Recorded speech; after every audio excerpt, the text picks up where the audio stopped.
have one more story about the amazing bees. This one is called Buzz Bee. And can you see he's in the hive on that honeycomb? Buzz Bees. Does this look like it'll be a nonfiction book? A book about real facts? Yeah, here's an up-close picture, a photograph. Buzz Bee. There's a great close-up. You can see the head, the thorax, and the abdomen, and its 6 legs. Do you remember how many wings the bee has? 4, that's right. A bee flies in the air. It looks for a flower. Do you remember, why does the bee go out looking for flowers? Think for a minute.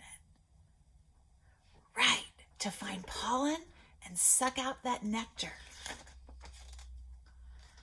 There's a sweet treat for the bees in the flowers. It is called nectar. So the nectar is that liquid, like a juice, that it finds at the bottom of the flower. And it's using its long tongue. This is the long tongue. It's called a proboscis, that folds out of their mouth, and they stick it down into the flower to suck up that nectar. The bee drinks. The bee eats its pollen. Look at that bee, is covered with pollen. Now, bees carry pollen right back here on the back legs. This is called a pollen basket. Did you know bees have their own baskets? So this basket is getting very full of pollen. When their baskets are full, that's when they know it's time to fly back to their hive and give all the pollen to their hive. And you can even see there's some pollen stuck down here on the bottom of its abdomen. There's pollen on its antenna. It collects it everywhere. A bee's home is called a hive. There's another great picture of the pollen basket. Many bees live in the hive.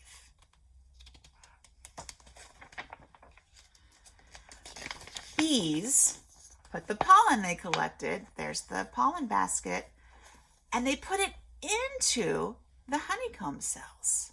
Do you know what they're going to do with it in the honeycomb cells? Let's see if you're right. The bees use the nectar and the pollen they've collected.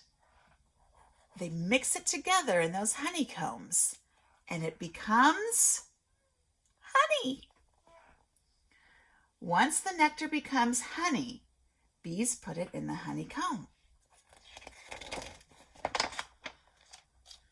Now there's food in the hive. The honey is actually food for the bees. It's not just something tasty for us. That's what the bees eat. Other bees can eat the pollen and the honey too. So that's what the whole hive will eat, is the honey. It's their own food. They don't make it just for us. Now, here's another incredible thing about a bee. Inside the hive, a bee will do a special dance. It's called the waggle dance. If you've ever waggled, it's when you're moving back and forth.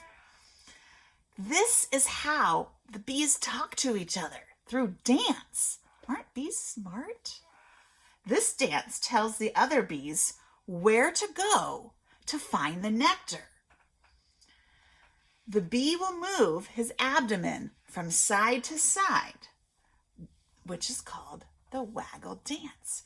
So the bees that have flown out to find flowers, when they come back to their hive, they do the waggle dance to tell the other bees where they should go to find the flowers.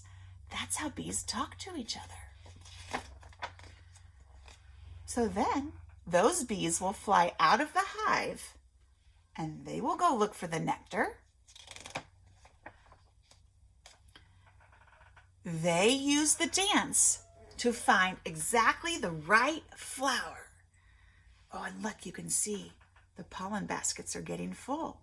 They went to the flower that the waggle dance told them to go to that had lots of pollen, and they found it right away. Buzz bee. And here's a great picture of the bee's tongue, the proboscis. It's sipping up the nectar right there from the flower. And here's another great picture of the bee that's covered in pollen. And so now you know the bees need that nectar and that pollen to take it back to make honey. That's what they feed the baby bees when they first are hatched out of their egg and they do the larva and then become the pupa. They need to eat. So the other worker bees will feed those bees the honey that they have made. So bees are so amazing. They not only help us make our food, they also make honey. They know how to talk to each other through dance. They're pretty incredible insects. I hope through this you've learned to appreciate bees. And when you see bees, maybe you won't be so scared of them, but you'll know they're out there working hard for us. Thanks for watching.